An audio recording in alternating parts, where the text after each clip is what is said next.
I'm going to put in my data when I was a medical student, MS4, and let's see if it will catch the application, the location where it actually matched. Open Match Navigator, expand all. Whew, here it is.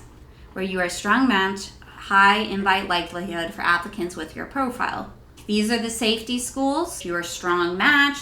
Target, it means competitive match, your profile aligns well. Match score breakdown. Your personalized match likelihood for this specialty, weighted across board scores, research, clerkships, and fit on program preference. How do you know whether a residency program is truly a safety, a target, or a reach? In reality, a lot of medical students, when they're applying to residency, they use program lists based on like reputation, maybe geography preference, Reddit, or just scattered online information without knowing exactly how to build your individual application and how your individual application compares to other people.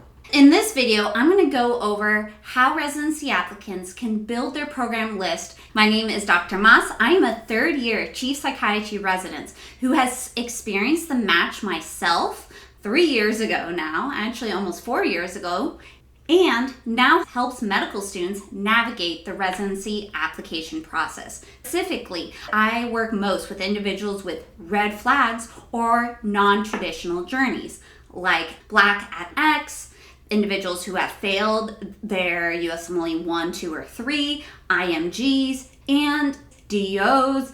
People ask me all the time, where should I apply to? And I say, I only applied to the Chicago area. I dual applied in family and psych, and beyond that, it's really hard to give you information. So I've been searching for a long time, and that's when I came across MatchPilot, which actually, they recently announced an official partnership with SOMA and LMSA. So really providing access to all the DO osteopathic students and the Hispanic and Latinx medical students. As a Latina myself, I was like, I need to help. This is going to be exactly what I was looking for. And I do want to say, this is an affiliate. I reached out to them. I was able to get a coupon and become an official affiliate of MatchPilot. If you find this video helpful, you can use my discount code DrMoss15 for 15% off. Now, all the opinions I'm going to say are my own opinion, my own experience. Obviously, I did not use MatchPilot when I was going through residency 3 years ago, but through helping individuals the past 3 years, this is exactly what I wish I had. So let's start. Let's look into what this MatchPilot is. So here's the website, and if you see, you can start a free trial. 7-day free trial, don't have to pay anything. That's a great opportunity. Let's do that. So after you set up your 7-day trial, it will come up with where you can actually put in your application stats. Okay, perfect. Here is exactly, and you know what? Let's see what happens. I'm going to go into when I was a medical student, MS4, I'm going to put in my data, and let's see if it will catch the application, the location where it actually matched. Obviously, they can't tell everything. There's so many aspects that are involved. Hey, let's test. Let's see with my application stats what happens. So I'll put in my name. I was an MD, but I really like that it already splits it up between MD, DO, IMG. This is also great that you can use this not just as a M4 applying. You can, if you're a graduate, already graduate in your research year, if you're a first year, second year, trying to determine what does it look like, what are my chances, what do I need to achieve, what grades do I need to achieve, what types of research opportunities do I need to have, what will increase my greatest chance of matching. So I love this, that you can really start exploring at different levels of your medical career. This program definitely seems like something that I wish I had all the way from M1 year, maybe it would have helped me determine, okay, now that I'm taking a leave of absence, okay, now that I passed or failed. So many people reach out to me once they fail step and they freak out, will I match? And I'm only one person. I can only tell you what happened to me and the people that I help. But hopefully this actually gives us a lot more information. So let's see. So I'm going to pretend I'm a fourth year applying.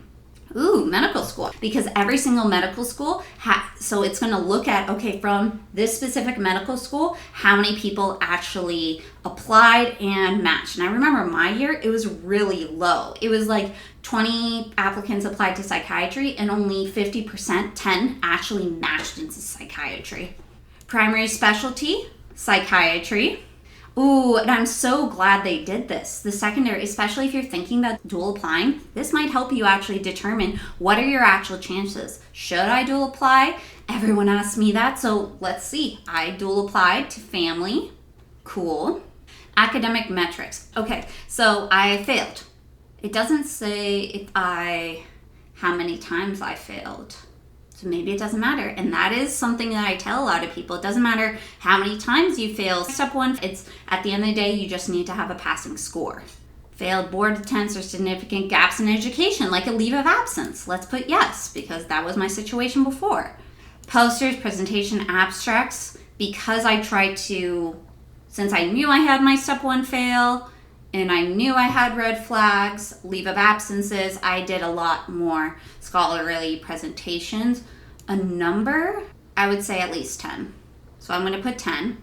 And I actually scored a 228 on step 2, which is the most important if you're applying to residency, the step 2. Clerkship grades. Now, this is why it's important that they ask you what medical school you went to, because I was just talking to my program director about it. Some places give everyone honors, and program directors know this. They know what schools are just giving everyone honors versus the ones that are only giving a couple people honors. That's my school. That you had to be in like the highest percentile to get honors. They only handed out a couple. So mostly me, it was just pass or high pass. I honestly don't remember. I feel like I didn't honors any of them. So definitely just pass surgery, pass.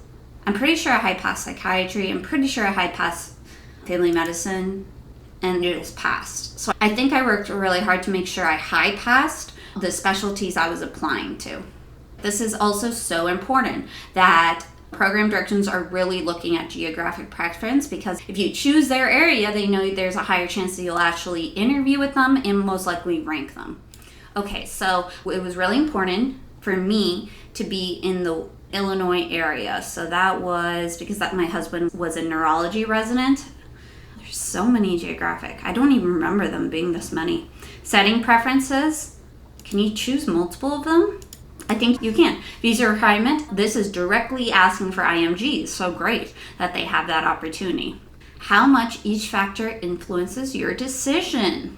Prestige, program reputation, ranking, fellowships, location, and fit, lifestyle. Ooh, I'm going to put that really high.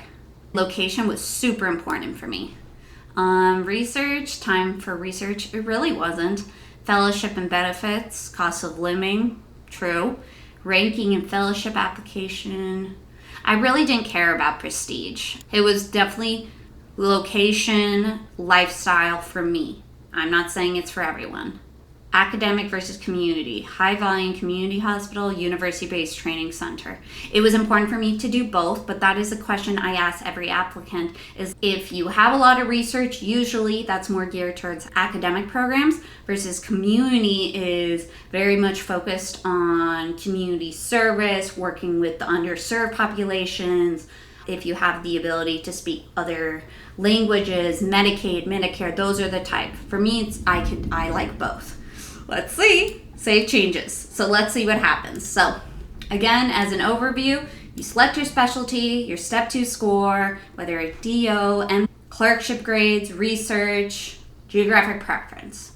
So I love that this will now, MatchPilot recommendations will be calibrated on my individual application or your individual application. So it is important to do as accurate as possible because that's what you're actually submitting. But if, let's say, you're a first year, a second year, or third year, this allows you to be like, okay, what happens if I honor? What happens if I high pass? That is such a medical school thing. I remember doing that too.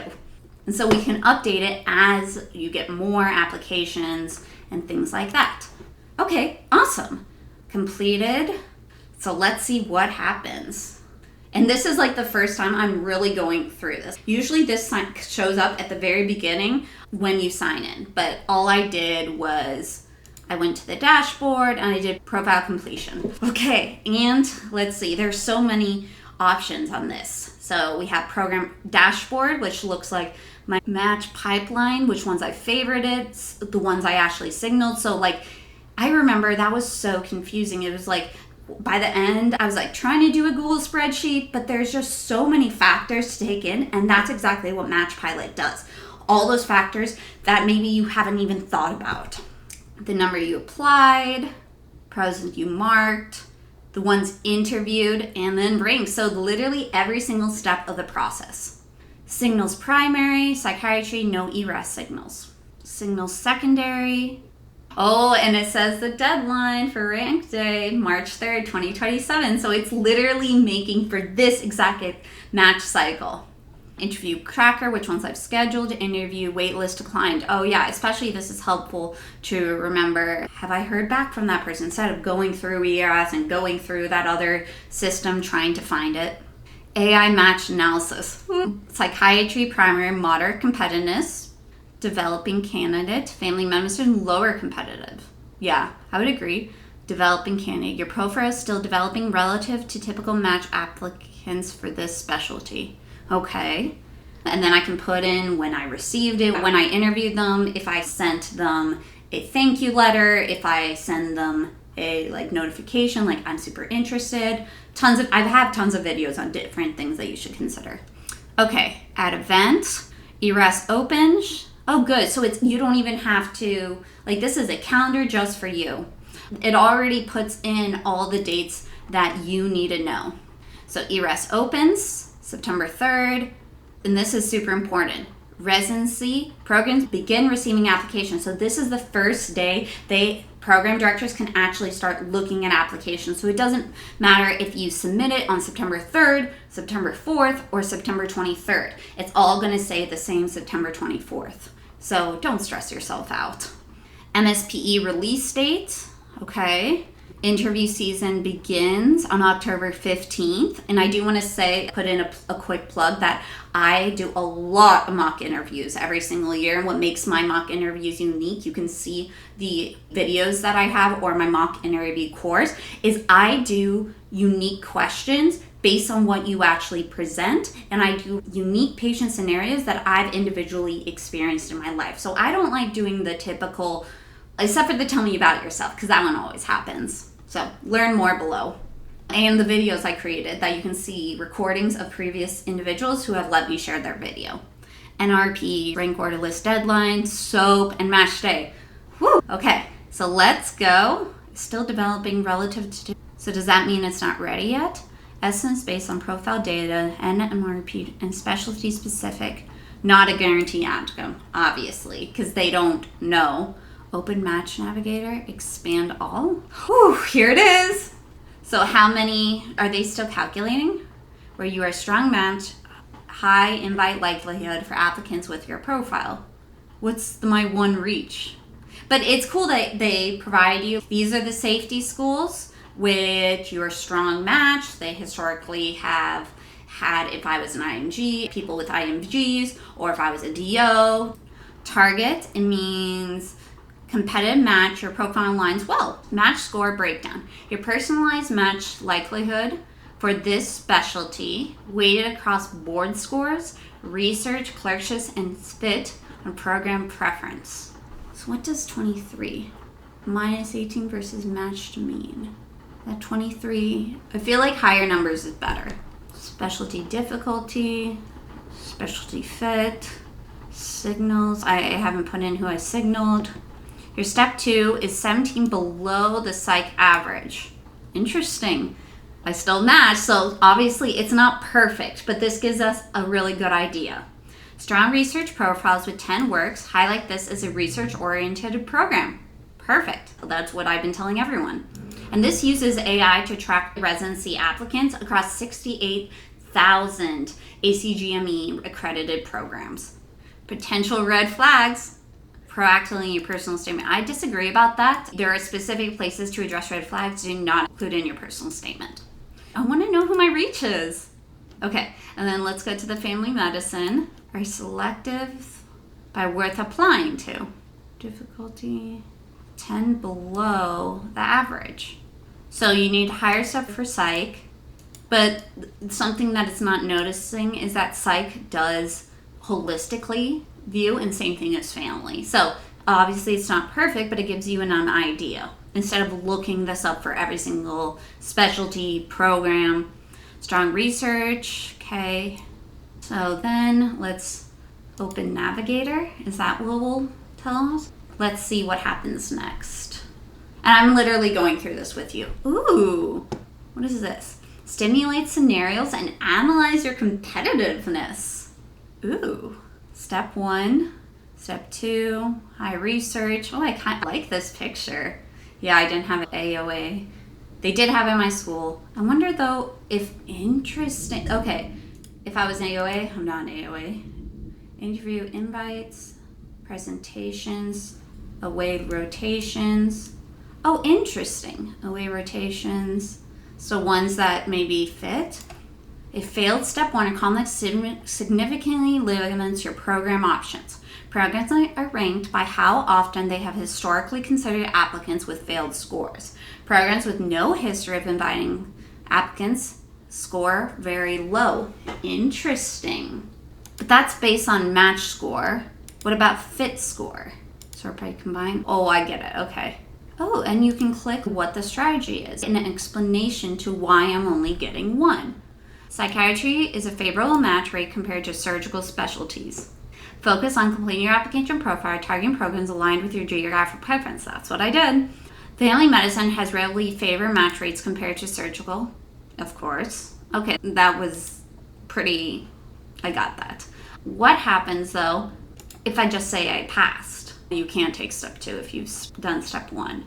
But at least now it's giving me a more, but it still says it was a reach. And you know what? I appreciate that. It was a risk. And I think that's why people have told me I'm an inspiration. This actually looks at the data and says, yeah, it was a reach for me. That's why I dual applied. Let's see if any of the programs that I actually applied to. Okay, so this says sort by fit. Ooh, sort by fit, like which one they think is me. Michigan, Ohio. I want to see my Illinois programs because that's the ones that I actually ended up getting interviews. Peoria, SIU. I wonder if I can just the ones that are Illinois. Ooh, your priorities. Location. Okay. I just want to see if my actual program I got, like what do they see that I was? Okay, advocate. I did not get because I didn't do a, oh look, and it provides, I can look it up. Okay, your strongest factors. 100% USMD rate, match rate at this program, and 10 publications, highly selected program nationally. That is really important to note because then if you're an IMG, don't waste your money. I'm all for that. UI categorical track. Okay, good to know. I did receive an interview here, so I'm gonna show you a little bit of what it looked like for me. They said I had a fit of 67. Location, lifestyle, research. Wow, I love that they know that. And I would agree. I think they did a good job. UIC did not give, yeah, they denied me. Advocate for Chicago, they're one that you have to do a sub-I in order to get an interview, which I think there was an area that says something sub-I. Rush was my home program. 100% USMD match rate, but there are some IMGs. I helped some IMGs get in actually. Endeavor, North Shore. Yeah, and there's some new ones too. I'm trying to see my actual, oh, here we are. Highly selective program nationally. Strong signal recommendation. Speaking to my program director, he definitely values people who reach out and signal. are below this program's typical match, statistically may meaningfully increase your chances. This program typically matches with stronger metrics. This is ambitious choice. And I matched here. Consider whether a fit justifies your reach. It's interesting they have like my step 2. The biggest gap is my step 2 score. But because I have so many publications, that helps. We have complete program data, step, comlink, signal, stats, applicant to score this program directly. Okay, so step 2, workshops, research, no AOA. And that's always what's so hard. We don't know what individual program directors look for. So this is an AI looking at all the people that they have historically admitted and looking based on the type of individuals that have matched, figuring out, okay, this seems like what they're most interested in. You can't, this is very interesting. Applicant fit, 100% MD. Yeah, that's what we do. And I would say also DO. We do have some, not as often. Program nationally, especially difficulty, possible red flags, match probability. And that's why I especially work with red flags, but it's not super low. So this is also looking at my individual data and what I asked for. Okay, that was really cool. So it said I had a 52% chance of receiving an interview. And I did. I actually matched. So not perfect, but so helpful. Loyola, I also received an interview there, and I was between these 2 programs. So they said Loyola was better fit for me. Also liked Riverside, or I got an interview there. I always forget about them. I think because they were so far away from me. So according to this, I had the greatest chance of matching at Riverside, which I actually didn't individually find a fit. Sort by match scores. Oh, and you can export, so you can really look into this. But anyway, I chose my top programs, and it's so funny, the ones that had the highest individual match and fit score for me. Okay, save changes to my profile. Yeah, and then let's look at family medicine. So interesting, they still say I was a reach. Both? Whew. Now, and people always ask, how many programs should I do? You could do the 206, but it also kind of helps to know how many programs are out there and to be able to organize them. Of these 206 ones, which one do I like using my increased chance of matching, the individual fit? This does not replace talking to residents, going to their website. This is a really helpful learning. Now, let's actually do Program Explorer and see what that's about. Oh, perfect. They were able to do the ones I liked. Name, positions, newest, alphabetical. Oh, like how many people?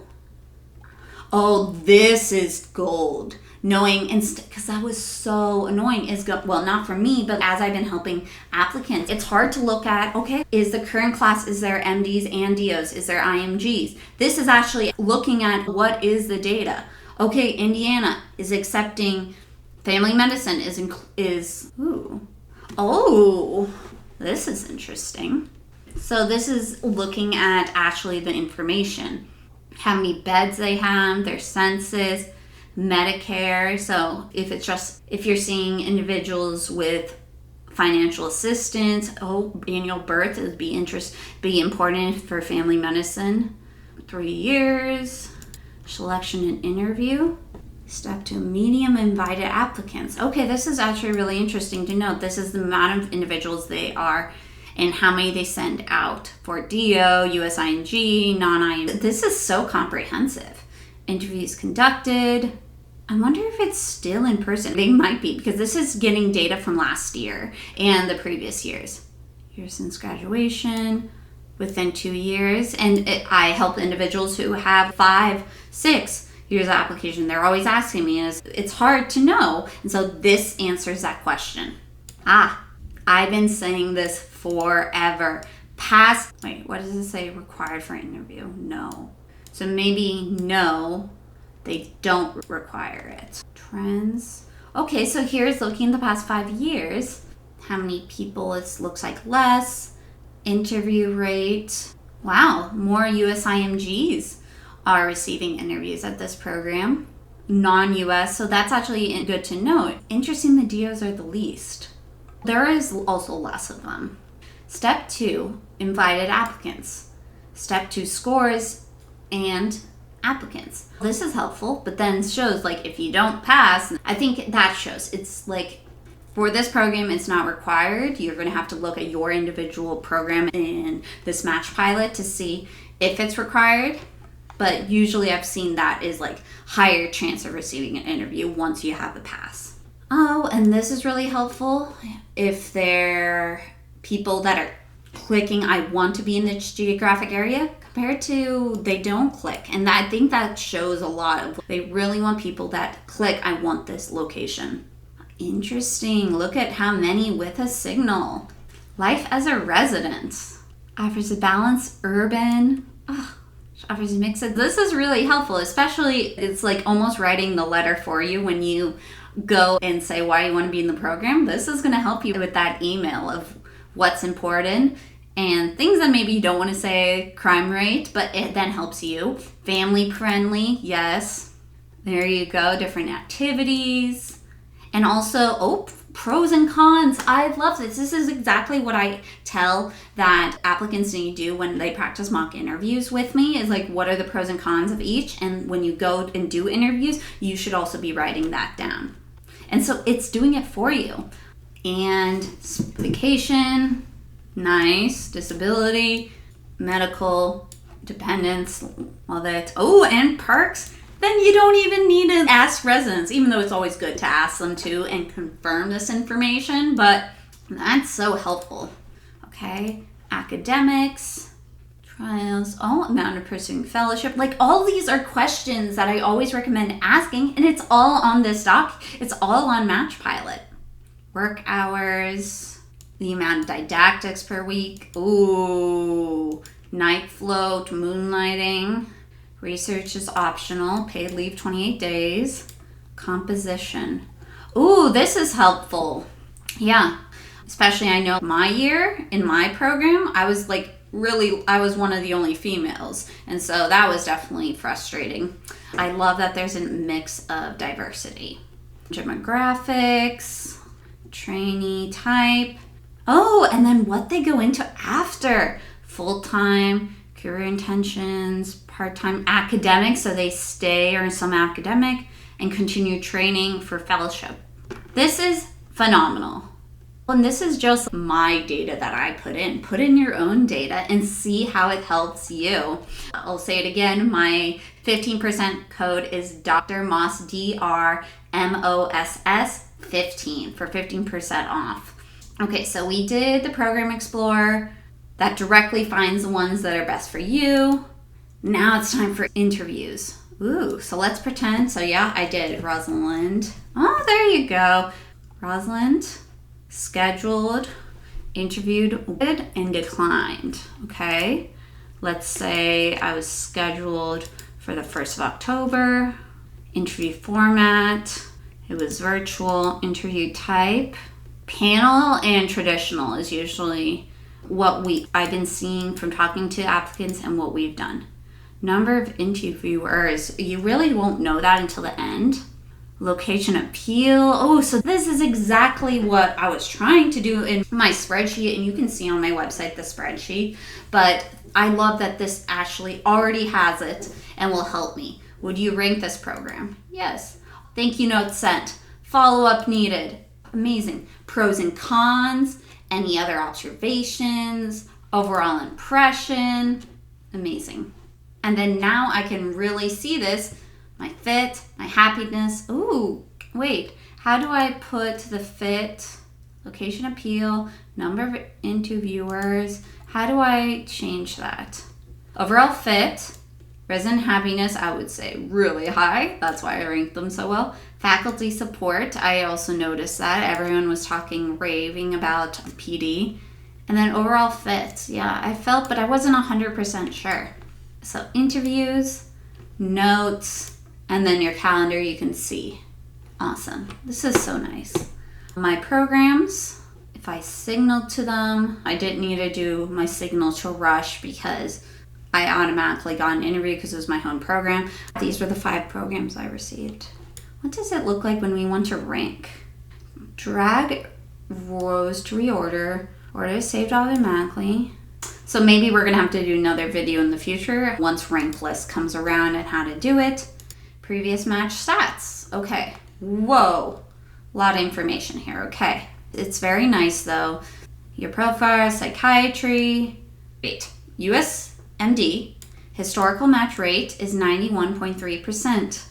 The US, so this is really helpful to know. And I think when I meet with applicants, I remind them of this. It's like help with that emotion. Like even with soap, you're gonna match at some point if you're a USMD. It might not be the specialty you want, it might not be the location.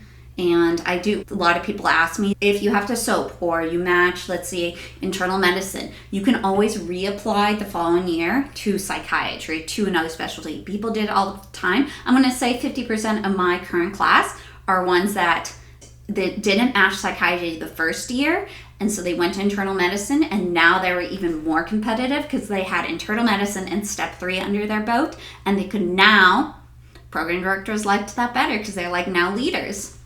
USDO, US, IMG, non-US. Position filled, offered and filled, offered and filled. Yeah, there was really not a lot of SOAP programs that left. I like this. This is definitely making it easier because like all this data is available, but this AI is specifically made to look at all that data. Applicants, positions. Even the non-US IMGs that I work with a lot, 52%, that's really good. So I'm going to definitely be holding on to that to help them feel better. Match odds. What does this say? Final year student at an accredited who is a non-US citizen. Yeah, some people ask me what's the difference between US IMG and non-US IMG is if you're a citizen, so you don't have to require a visa. Okay, so this is the most recent. Wow, so a lot of IMGs, non-US IMGs, and really both US and non-US MDs matched a lot more compared to 2025, 23, 22. So this just looks at the past 5 years, which is really, that's all you need. So specialty, match odds only. And that was just looking at psychiatry because I help a lot of people with psychiatry, but I've also helped individuals with other, especially family medicine, internal medicine, the most common ones. Oh yeah, wow. So family medicine is not the one that non-US IMG should be applying to because look at how low that rate is. Okay, what other things can I say about this? So obviously, let's review. Overall, ERAS signaling, this program really helps you determine where it is best to send your signals based on the recommendations of the chances of you ranking and liking that program. Especially since applicants have a very limited number of signals, so it's really important to use them intentionally. And so this AI looks at competitiveness, your interests, geography, program fit, and so it uses the data instead of just an estimate. Let's go back and let's do Match Navigator and let's play a little bit with changing up, let's see, Program Explorer, Match Navigator. Okay, perfect. So especially right now, I have people asking, what if I score this amount? Let's say if I score this. Look at how many safe schools, 263. Whew, I can't even imagine scoring that high. But hey, look, it did increase the chances. So at least it helps you have a really good goal. Or if you're a second year or third year, okay, what happens if I then high pass? Will that change? It doesn't look like it's changing. Oh, but at peds, because we do see peds. Oh, be kind, it barely, like one more program. What else? What about the research? Oh, it didn't even note my research. Oh, then let's go back. 229 is what I got. And we want to look at the very top. So it really doesn't matter if you had all these different abstracts. It really didn't change. Away rotations, not really. Interview invites received. Oh, saying that other people have been interested, so what does it look like for you? If I was an AOA. That makes me honestly feel a lot better because I was really sad that I didn't receive the gold or AOA. Now, there's so many other reasons that you can see all my other videos that I most likely didn't. Step failures, leave of absence, not doing well, talking about my disabilities, a lot of situations. Location, prestige. So you can literally play around with this and see what works for you. So I really also like this AI narrative that it's giving you. It's also giving you a numerical score, and it also tells you why you received that score based on the specialty you're applying to, competitiveness, research expectations, DO, IMG. We talked about the interview tracker, whether you've gotten an invite or interviews, notes, calendar, whether you've gotten what their impressions are, the resident culture, the faculty, geographic preferences.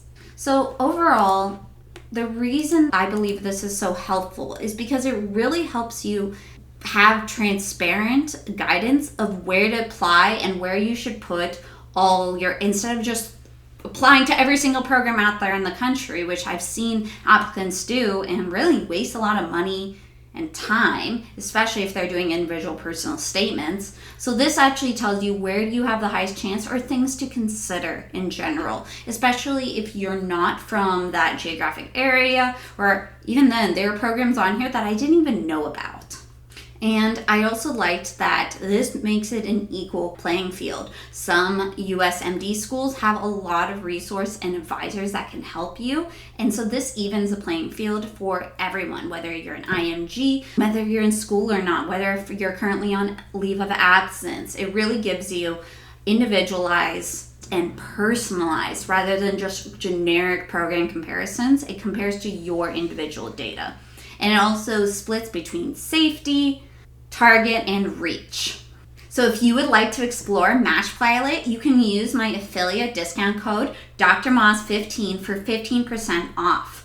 I will put a link, affiliate link down below in the description. I will also tag a comment with my blog post. That is exactly where you should be right now with your residency applications and helps with tips for your personal statement. You can also see on the bottom on YouTube, you can go directly either to my website or below, and you can see my residency workbook I created to prepare your personal statement and ERAS activities and prepare for questions for your interviews. I also shared my own ERAS application and personal statements when I dual applied for family medicine and psychiatry, and then also when I applied this past year to fellowship with the new ERAS application system, where you have to be even more detailed on your research and publications.